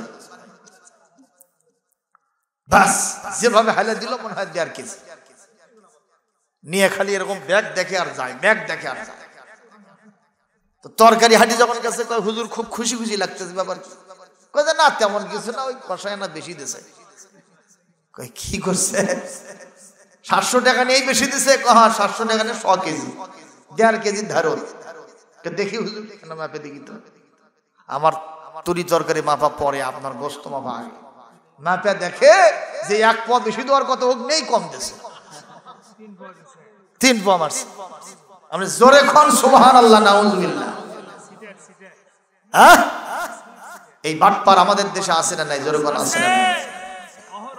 দেখবেন বাজারের শুরুতে লেখা আছে ওজনে কম নাই, খাদ্যে ভেজাল নাই, ফরমালিন মুক্ত বাজার। ওরই মধ্যেই সব হচ্ছে। কতক্ষণ ঠিক না বে ঠিক? তো তোমার যদি ফরমালিন মুক্ত বাজারে হলে লেখে তাহলে লিখবে কেন? বৃক্ষ তোমার নাম কি? ফলেই পরিচয়। তুমি লিখছো কারণটা কি? সৌদি আরবে যাবেন, কোন দোকানে গিয়ে জিজ্ঞেস করুন ভাই আমার খাঁটি খেজুর দেন। ওই কবে সরে দেন কে? এই মিয়া তুই কি মনে করিস আমি ভেজাল দিই? হ্যাঁ যেখানে ভেজালের কাবি নাই সেখানে তুই 1 নম্বর চাষ করে মারছ। জোরে কোন কথা ঠিক না? এটা আছে আমাদের বাংলাদেশের ভিতরে। জোরে কোন কথা ঠিক কিনা? যাই হোক, আপনাদের কালুয়ার শিলগড় এলাকার কষায়ের কথা আমি করছিলাম ভাই। যদি কেউ থাকে আমার সমস্যা হতে পারে, এটা আমি অন্য জায়গার কথা বলতেছি। ধরেন হয়তো জামালপুর জেলা। আমার ভাইরা, হযরত মুসা বললেন আল্লাহ এই জাতীয় লোকের কাছে আমি থাকবো না, মানবো না, হবে না। আল্লাহ বললেন নামটা শুনে কখনো মন খারাপ করো না, নামের বড়াই করো না ভাই, নাম দিয়ে কি হয়? নামের মাঝে পাবে না কো আসল পরিচয়। ঠিক না রে? ঠিক জোরে কর। নাম তোমার আব্দুর রহমান, কাজে কর্মের বাদশাহ। ঠিক না? নামাজ রোজার ধার ধারে না, ইসলামী জীবন মানে না, মানে না হাদিস কোরআন। হায়রে আব্দুর রহমান, নাম দিয়ে কি হয় রে কাম? ঠিক না বে ঠিক? জোরে কর। আপনি যান, আমার দেশের একজন ছিল শামসুর রহমান, নামটা দেখে মনে হয় আল্লাহর ওলি, কিন্তু তার সেইতে গলি আর কেউ নাই। আজানের ফজরের আজানের ধ্বনিকে বলে এটা ব্যবসা, যেন তার খরিদ্দারকে ডাকতেছে। একটু জোরে কর নাউজুবিল্লাহ। নামটা হয়ে কি কাম হলো? তাই বলে খারাপ নাম রাখাও যাবে না, কারণ এই পৃথিবীতে ভালো নাম এর সিলসিলা আমার নবী জারি করেছেন। সন্তান হলেই পিতার 1 নম্বর দায়িত্ব হলো একটা সুন্দর নাম রেখে দেবে। কথা কোন ঠিক কিনা? নাম রাখতে হবে আব্দুর রহমান, নাম রাখতে হবে আব্দুর রহিম, নাম রাখতে হবে আব্দুল্লাহ, ওবাইদুল্লাহ। কথা কোন ঠিক কিনা? এভাবে নাম রাখতে হবে। কিন্তু আমরা এগুলো রাখি না, আমরা রাখি হলো কৌশিক হোসেন, বাতাস খাতুন, সাগর আলী। কথা কয় না? জোরে কোন আছে না নাই? অক্সিজেন বেগম, ঝনঝটি বেগম, এই ধরনের নাম দিয়ে আমাদের মেয়েদেরকে আর ছেলেদেরকে আমরা চিহ্নিত করি। খবরদার এটা করবেন না। একটা সন্তান যখন বড় হয়ে যাবে তখন বুঝবে নামের কি কদর আর আদর, নামটা তার কতটা সম্মান বাড়ায় দিয়েছে। জোরে কোন ঠিক কিনা? আমার মাদ্রাসা এক ছাত্র ওই কামিল ক্লাসে পড়ে, আমি জিজ্ঞেস করলাম বাবা তোর নাম কি? কয় খোকন। আর কিছু আছে? কয় না আর কিচ্ছু নেই। আপনি চিন্তা করেন, খোকন মানে ছোট বাচ্চা, আর ওই খোকনের দাদা হোসেন। কথা কয় না। আমি বললাম বাবা তুই যদি কোনোদিন বক্তা হোস তাহলে তোর নাম ওই যারা পোস্টারে লিখবে কর্তৃপক্ষ কি দেবে? আলহাজ হযরত মাওলানা মোহাম্মদ খোকন মিয়া। জোরগণ, এটা কি একটা নাম হলো? জোরগণ নাম হলো। সুতরাং নামটা রাখতে হবে সুন্দর নাম। এটা আমার বিশ্ব নবীর সুন্নাতে নববী, জোরে কোন সুবহানাল্লাহ। আমরা পারবো? বলি ইনশাআল্লাহ। আমার কাছে এক মুসল্লি আসছে, কই হুজুর একটা ভালো নাম দেন তো। আমি বললাম আব্দুল্লাহ। কই হুজুর এটা পুরনে লাগে। আছে না নাই? জোরে কোন আছে না নাই? এভাবে না, নাম রাখবেন কোরআন সুন্নাহ ভিত্তিতে। কাল কিয়ামতে আপনি ওই সন্তানের জন্য এই নামের ওসিলায় জান্নাতে যেতে পারবেন। জোরে বলি ইনশাআল্লাহ। আরো জোরে বলি ইনশাআল্লাহ। এই যে আমাদের বাংলাদেশের বর্তমান প্রধান উপদেষ্টার নাম কি? ওয়া ইন্না ইউনুসা মিনাল মুরসালিন। আল্লাহু আকবার। নামের একটা তাসির আছে না নাই? দেখবেন উনি এখন বর্তমানে বেশি আলেম ওলামাকে নিয়ে মিটিং সিটিং করে। আলহামদুলিল্লাহ। ওনার পিছনে দেখবেন লেখা আছে লা ইলাহা ইল্লাল্লাহু মুহাম্মাদুর রাসূলুল্লাহ। নামের তাসির আছে না নাই? বলেন তো, আপনারা মাহফিল করতেছেন, অনুমতি কি লাগছে? উনি প্রথম দিনই বলেছেন আল্লাহর কোরআনের মাহফিল হবে, সেখানে বাধা হবে কেন? সেখানে অনুমতি নিতে হবে কেন? মারহাবা কি দেবেন না? আমার হামজা ভাই যিনি হজ প্রতিনিধি আজকে বললেন ওর প্রায় 1,10,000 টাকা হজের জন্য কমায় দেওয়া হয়েছে। তাহলে এগুলো কি নামের একটা তাসির আছে না নাই? যদিও উনি সুদের ইমাম, তারপরেও তো কিছু ফায়দা আমরা পাচ্ছি। জোরে কোন ঠিক কিনা? মুসলমান মন খারাপ করবেন না। একটু আপনাদের সামনে আলোচনা করতেছিলাম, মুসা কালিমুল্লাহ বললেন আল্লাহ তার পাশে আমি কবর নেব না, তার পাশে আমি থাকবো না। আল্লাহ বললেন মুসা রে, নাম দেখে মন খারাপ করো না, একটু ভেতরের কাজ কারবারটাকেও কদর করো। বলে আল্লাহ সেটা আবার কি? বলে আর এমন কিছু ইন্টারনাল অ্যাফেয়ার্স আছে, ব্যক্তিগত আমল আখলাক আছে, এটা দেখলে তোমার কলিজা ঠান্ডা হয়ে যাবে। হযরত মুসা বললেন তাহলে আল্লাহ ওনার সাথে একটু পরিচয় করে দেন। আল্লাহ বললেন ইযহাব ইলা সুক, বাজারে যা। হযরত মুসা বাজারে গেলেন, যে দেখলেন কসাইহাটিতে একজন লোক সব চলে গেছে, ওই বসে আছে, সামান্য কিছু বসতো দোকানের সামনে। উনি দেখলেন, চিন্তা করলেন কি করে দেখি তো। এই লোকটা দেখলেন অনেকগুলো কাস্টমার আসতেছে, দাম হাঁকায়, ভালো ভালো গোশত তো কারু কাছে বেচে না। দোকানটা গুটায় নিয়ে বাড়ির দিকে যখন রওনা করেছে, মুসা আলাইহিস সালাম সামনে দাঁড়ায় বলেন ইয়া আইয়ুহাল কাসাব হাল তারিফুনি, তুমি কি আমাকে চেনো? বলে লা আরিফুকা, আমি আপনাকে কোনোদিন দেখুনি, আপনাকে চিনি না, তবে আপনার চেহারা বলে দেয় সম্ভবত আপনি মুসা কালিমুল্লাহ। আল্লাহু আকবার। কারণ চেহারা দেখলেও তো বোঝা যায় আলেম না জালেম, কথা কয় না। এক আলেম মানুষ যতই চেহারা কালো হোক তারপরে একটা নূরের চমক বের হয়। সিমাহুম ফি বুজুহিহিম মিন আসারিস সুজুদ, সিজদার চিহ্ন মুররাম মুহাজ্জালিন অবশ্যই আল্লাহর ওলি বান্দাদের মুখ দিয়ে চেহারা দিয়ে বের হবেই হবে। কথা বলছেন আপনারা? আর সুন্দর চেহারা, বিড়ি খেতে খেতে ঠোঁট কালো, কথা কয় না। দেখবেন চেহারার ভিতরে নূর নাই। আজকাল অভিনেতা অভিনেত্রী যারা আছে, চলচ্চিত্র জগতের মহিলা যারা আছে, ছেলেরা যারা আছে, যতই আমাদের দেশের যুবক যুবতী তাদেরকে দেখে পাগলা হোক না কেন, ওদের চেহারার মধ্যে কোনো নূর নাই, চরিত্রের কোনো খবর নাই। এক একজনের কতটা স্বামী ওই নিজেই জানে না। পরিমণি কয়টা স্বামী আপনি জিজ্ঞেস করেন, ওর হিসাব না করলে কর বুদ্ধি নেই।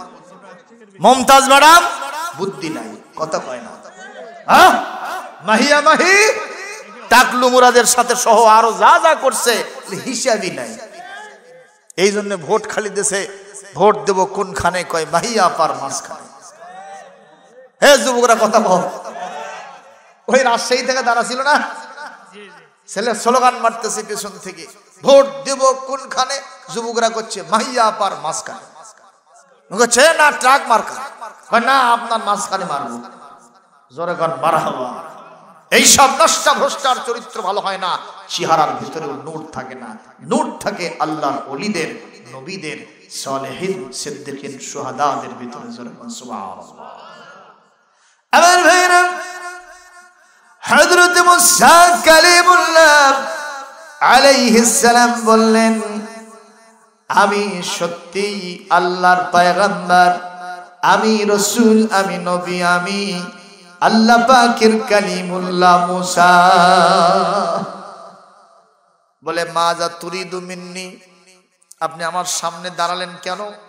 What do you want to me, আপনি আমার কাছে কি চান?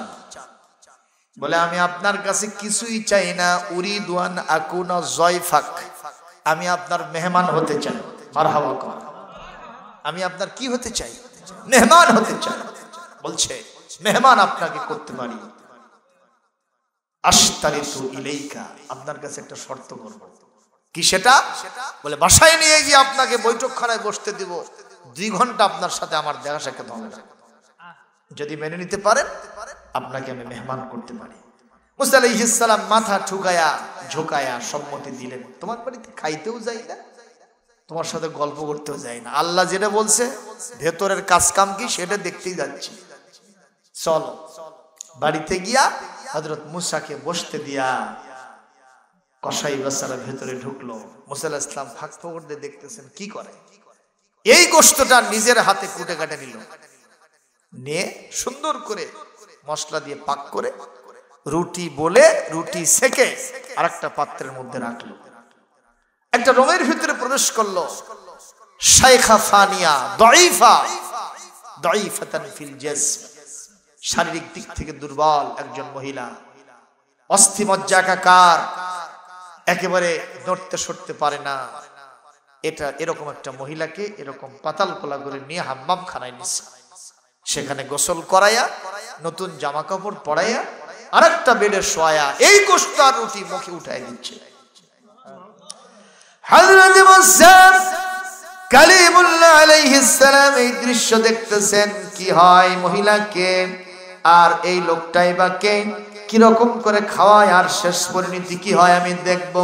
হঠাৎ করে উনি খাওয়া দাওয়া শেষ করায়া অন্য আরেকটা কাজে যখন গেছেন, এই দুর্বলা অস্থি মজ্জা একাকার হওয়া মহিলাটা 2টা হাত আকাশের দিকে থরথর করে কাঁপতে কাঁপতে উঠায় আর বলতে থাকে, আল্লাহ, আজ থেকে বহুদিন পূর্বে আমার স্বামী দুনিয়া থেকে জন্মের মতো বিদায় হয়ে গেছে।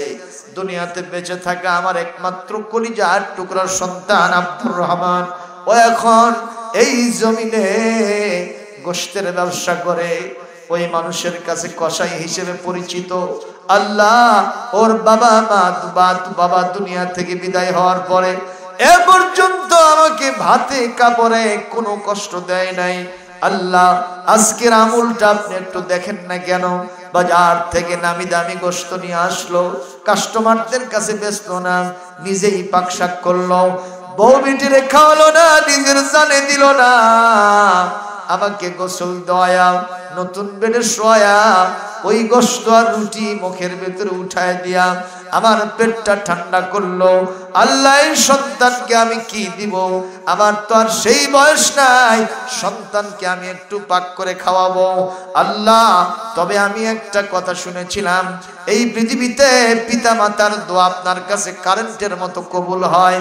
আমি আমার সন্তানের জন্য কিছুই দিতে পারছি না, একটা দোয়া করতেছি, আমার সন্তানের আবুল আখলাকের পরিমাণ তেমন ভালো নাই, আপনার দাসত্ব গোলামি ঠিক মতো করতে পারে না, তবে একটা দোয়া করব, এই পৃথিবীতে সৎসঙ্গী হলে সেই রকম তার জন্য যাজায় খায়ের হয়ে যায়। আল্লাহ, এ জামানার সবচাইতে ভালো মানুষ তাওরাতওয়ালা নবী মুসা কালিমুল্লাহ আলাইহিস সালাম ইন্তেকালের পরে যেখানে তার কবর শরীফ হবে, তার পাশে আমার কলিজার টুকরার সন্তানের কবরের ব্যবস্থা করো। এই দোয়া করাও সারা হযরত মুসা আলাইহিস সালাম এই দৃশ্যটা দেখাও সারা তিনি সিজদায় পড়ে গিয়া আল্লাহর কাছে কাঁদতেছেন আর বলতেছেন, আল্লাহ, নবী হিসেবে নবীর কবরের পাশে কবর পাওয়ার কথা ছিল, ওলির কবরের পাশে কবর পাওয়ার কথা ছিল, আলেম ওলামা খাঁটি ইমানদারদের কবরের পাশে কবর পাওয়ার কথা ছিল। পাই নাই, তাতে আমার কোনো সমস্যা নাই। এই জাতীয় একজন কশের কবরের পাশে আমার কবর হতে আমি মুসার কলিজা ঠান্ডা। লিল্লাহে তাকবীর, লিল্লাহে তাকবীর। এবার জবাব দেন, বাপ মাকে খাওয়ালে কে খুশি হন? আর বাপ মা কি না খাওয়ালে, তাদেরকে না পড়ালে, নির্যাতন করলে, তাদেরকে অসন্তুষ্টিতে রাখলে কে বেজার হন? সখতুর রব্বে ফি সখতিল ওয়ালিদ, জোরে কোন ঠিক কিনা? রিদার রব্বে ফি রিদাল ওয়ালিদ। পিতামাতার সন্তুষ্টিতে আল্লাহর সন্তুষ্টি, আর পিতামাতার নারাজিতে আল্লাহ নারাজ। কথা কোন ঠিক কিনা? সুতরাং পিতামাতাকে আমরা কষ্ট দিব, সোনারা, কষ্ট দিব। মা কেন এত দাবি জানে না সকলে, জানতো যদি পড়তো দেখে কোরআন হাদিস খুলে।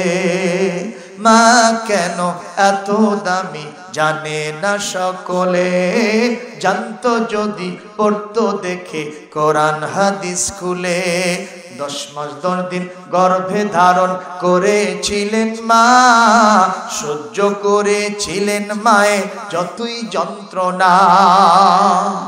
কিভাবে সে মাকে সন্তান, কিভাবে সে বাবাকে সন্তান মন্দ কথা বলে।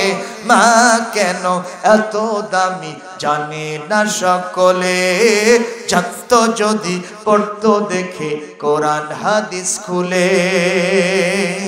আল্লাহর ওলি বায়েজিদের শুনুন ঘটনা, মায়ের সেবা করে যিনি করলো নমুনা। আল্লাহর ওলি বায়েজিদের শুনুন ঘটনা, মায়ের সেবা করে যিনি করলো নমুনা। কিভাবে সে মাকে সন্তান, কিভাবে সে মাকে সন্তান মন্দ কথা বলে। মা কেন এত দামি জানে না সকলে, জানতো যদি পড়তো দেখে কোরআন হাদিস খুলে। মায়ের দোয়া কখনো, বাপের দোয়া কখনো যায় না গো বিফলে। মা কেন এত দামি জানে না সকলে, জানতো যদি পড়তো দেখে কোরআন হাদিস খুলে। জোরে বলেন মারহাবা, আরো জোরে বলেন আল্লাহুম্মা আমিন। ও মুসলমান ভাইরা, তাহলে জবাব দেন তো, বাপ মার সেবা করার দরকার আছে না নাই? সেবা যে করতে হবে, ভালো ব্যবহার ইহসান যে করতে হবে, নির্দেশ কার? জোরে কোন নির্দেশ কার? আল্লাহ পাক বলেন, এই পৃথিবীতে আমি কারোর জন্য দোয়া করতে তোমাদেরকে শিখায় দেই না। 2 শ্রেণীর মানুষের জন্য দোয়া করতে শিখায় দেই। একটা হলো তোমরা বাপ মার জন্য আমার কাছে দোয়া করবা। সেই দোয়াটা সবার জানা আছে না নাই? আমার সাথে সবাই মহব্বতের সাথে পড়েন, রব্বির হামহুমা কামা রব্বায়ানি সগীরা। বলি আমিন। আরো জোরে বলেন আমিন। আল্লাহ, আপনি আমার পিতামাতাকে সেইভাবে লালন পালন করুন যেভাবে ছোটবেলায় তারা আমাকে লালন পালন করেছেন। সুবহানাল্লাহ, বলি আল্লাহুম্মা আমিন। আর 2 নম্বর, সন্তানদের জন্য আল্লাহ পাক দোয়া করতে বলেছেন। আমি সারিয়াকান্দিতে একটা মাহফিলে গেলাম, আমার কাছে একটা চিরকুট আসলো মহিলা প্যান্ডেল থেকে। কয় হুজুর, যে বক্তাই ওয়াজ করতে ওঠে খালি কয় যে বাপ মার সেবা করেন, বাপ মার সেবা করেন। তো বাপ মার কি কোনো দায়িত্ব সন্তানের প্রতি নাই? মানে এরকম একটা সিটি মহিলা প্যান্ডেল থেকে আমার কাছে আসলো।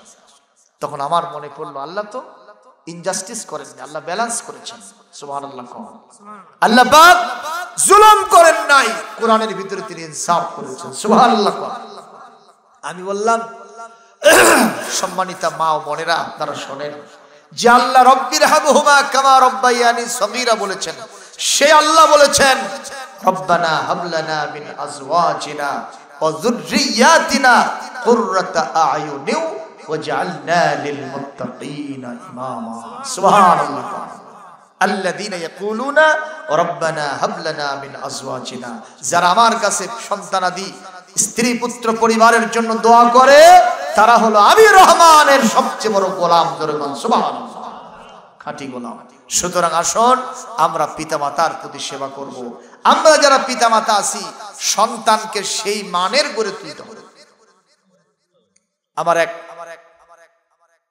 মুসল্লি এসে কয়, হুজুর একটু আমার ছেলের জন্য দোয়া করেন। কেন? কই খালি গালে আমাকে এবং লাঠি দিয়ে মারবেন আসে। তো আমি দোয়া করে একখান্তি কাম হয় না।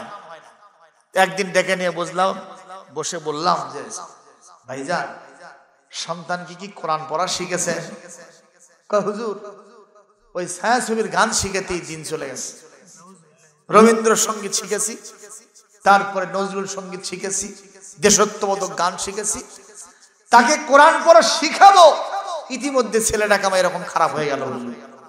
আপনি চিন্তা করেন ভুল হচ্ছে না হয়নি? এ জোরে কোন ভুল হচ্ছে না হয়নি?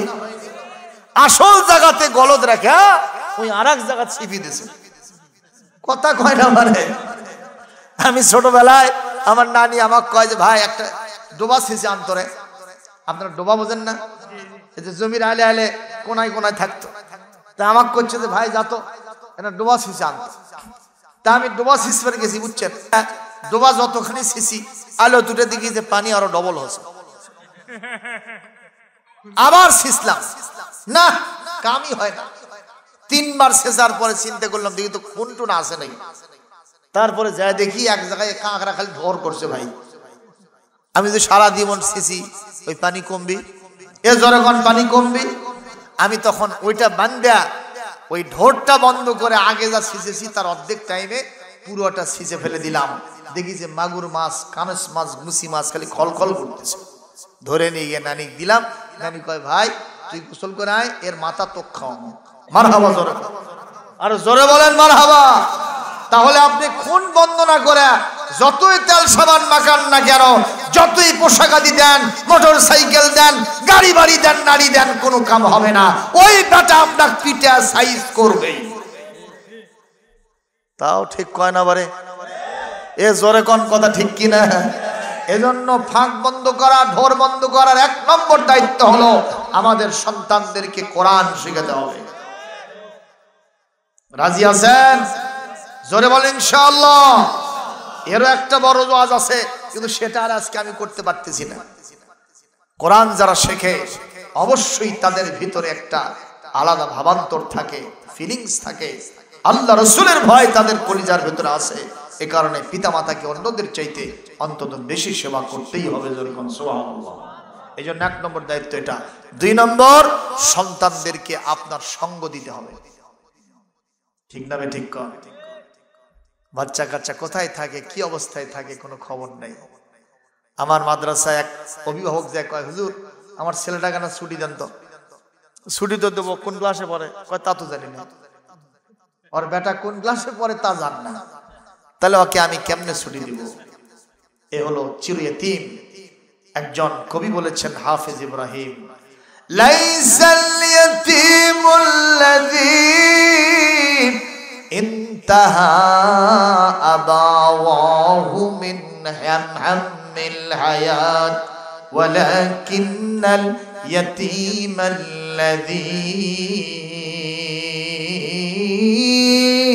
তাখাল্লাত উম্মাহু আও আবান মাশগুলা।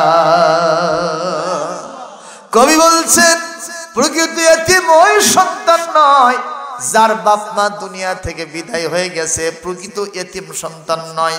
আমার কাছে প্রকৃত এতিম সন্তান হলো তারা বাপ মাও দুনিয়াতে বেঁচে আছে ঠিক, কিন্তু বাপ মাও এত ব্যস্ত তার কাজে, মাও ব্যস্ত, বাপকা ব্যস্ত, সন্তান কোথায় কি করতেছে, কোন ক্লাসে পড়ে, সন্তান নামাজ কালাম পড়ে কিনা, সন্তান ধোয়া মোছা ঠিক মতো আছে কিনা, এগুলোর কোনো খোঁজ খবর নিতে পারে না।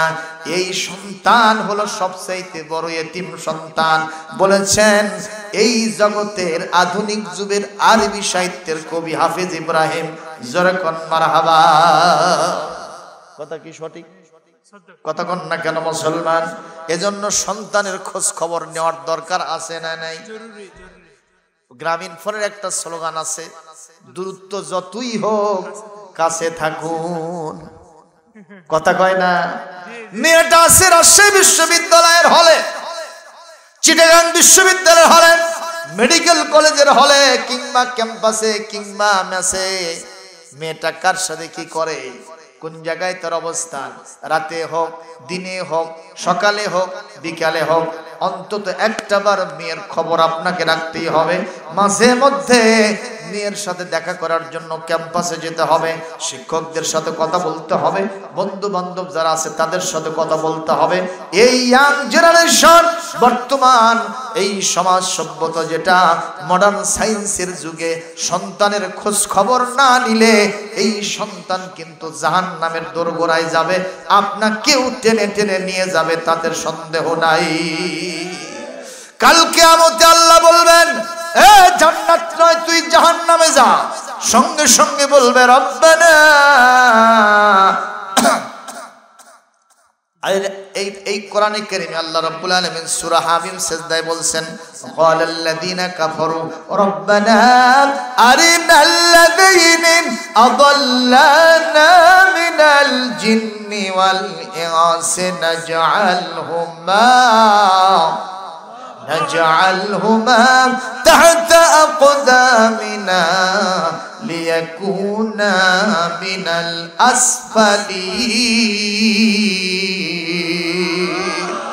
আরো জোরে বলেন আল্লাহু আকবার, আরো জোরে বলেন আল্লাহু আকবার। আল্লাহ পাক বলেন কিয়ামতের কঠিন ময়দানে যেই সন্তান জাহান্নামী হবে, ওই সন্তান আল্লাহকে বলবে, আল্লাহ জাহান্নামে নিশ্চয়ই যাব, কিন্তু আগে বাপ মাকে নিয়ে এসে দেন, ওই নেতা নেত্রীকে নিয়ে এসে দেন, অভিভাবককে নিয়ে এসে দেন। বলে কেন? ওরা দুনিয়ায় বেঁচে থাকতে নিজেরাই নামাজ পড়েছে, আমাকে নামাজের কথা বলেনি। নিজেরাই তালিউল কোরআন ছিল, আমাকে কোরআন তেলাওয়াত করতে শিখায় নাই। আল্লাহু আকবার কর। নিজেরাই ভালো ভালো সুন্নতি পোশাক পরছে, আমাকে জীবনে কোনোদিন সুন্নতি পোশাক পরতে বলে নাই। সুতরাং ওই বাপ মাকে নিয়ে এসে দেন, তাদের বুকের উপরে পাড়া দিয়া টানতে টানতে আমাদের সাথেও তাদেরকেও জাহান্নামে নিয়ে যাব। জোরে বলেন নাউজুবিল্লাহ। সুতরাং সন্তানের কারণে কেউ কি জাহান্নামে যেতে চান? সন্তান আমাদের নাজাতের কারণ হোক, জান্নাতের কারণ হোক, বলি ইনশাআল্লাহ। তাহলে এই ফর্মুলাগুলি ইমপ্লিমেন্টেশন করতে হবে। আল্লাহ আমাদের সবাইকে তৌফিক দান করুন। জোরে বলি আল্লাহুম্মা আমিন, আর জোরে বলি আল্লাহুম্মা আমিন। প্রিয় উপস্থিতি, এই পৃথিবীতে কি বাপ মা অনেকের বিদায় হয়ে যায়নি? এখানে অনেকে আছেন না? এখন কি ইচ্ছা করলেই আপনি আপনার বাপ মাকে বিবির পুকুর থেকে দেশি গরুর গোশত, দেশি মুরগির গোশত, দেশি খাসির গোশত কিনে নিয়ে এসে খাওয়াতে পারবেন? কবরে নিয়ে যে বলবেন মা ওটা খা, আব্বা খাও, বলতে পারবেন? পারবেন না। কিন্তু তাদের তো একটা খাওয়ার ব্যবস্থা আখিরাতে থাকতেই হবে। জোরেগণ ঠিক কিনা? এখন তারা আল্লাহর সাথে মুআমালা চলতেছে তাদের, কিন্তু আল্লাহ রাব্বুল আলামিন এই পৃথিবীতে আপনি যদি সন্তান হয়ে থাকেন, তাদের জন্য সব রেসানি করার একটা পদ্ধতি বলে দিয়েছেন। সুবহানাল্লাহ। রাসূলুল্লাহকে জিজ্ঞাসা করা হলো, পিতামাতা যদি হাতছাড়া হয়ে যায়, মারা যায়, তাদের সেবা কেমনে করব? হুজুর বললেন দুইটা পদ্ধতিতে। একটা হলো আল ইস্তিগফার লাহুমা, তাদের জন্য বেশি বেশি আল্লাহর কাছে ক্ষমা চাইবা। সুবহানাল্লাহ। দুই নম্বর ইনফাজ ওয়াদিহিমা, তাদের ওয়াদা অঙ্গীকারগুলো পূরণ করবা। আরেকটা বলেছেন 3 নম্বর, তাদের যারা আত্মীয় স্বজন তাদের সাথে সম্পর্ক ভালো রাখবা। জোরে বলেন সুবহানাল্লাহ। সুতরাং আমি আপনাদেরকে বলবো, মুসা আলাইহিস সালামের জামানার ওই কসাই, তিনি সেখানে গরুর গোশত বা নামি দামি গোশত তার মাকে খাওয়ায়া একজন মুসা কালিমুল্লাহর মতো প্রভাবশালী নবীর সঙ্গী সাথী হয়েছেন। এরকম সুরত যেহেতু আমাদের দেশে এখন নাই, এজন্য আমাদের দায়িত্ব হবে পিতামাতার কবরে কিভাবে শান্তি হয়, কিভাবে তারা জান্নাতি হয়, দুনিয়াতে থেকে আমাদের সেই দায়িত্ব পালন করতে হবে। জোরে কোন ঠিক কিনা? এই জন্য আপনাদের কাছে আমি একটু আহ্বান জানাবো, এই যে মসজিদ আপনারা তৈরি করেছেন, মসজিদ তো নাকি, মসজিদের উন্নয়ন কল্পে যদি কিছু দান সদকা করতে পারেন, বাপ মার রুহানি হালতে তারা শান্তি পাবে, তারা সেখানে সুখের সাথে থাকবে, জান্নাতি পরিবেশে তারা অবস্থান করবে। জোরে বলেন সুবহানাল্লাহ।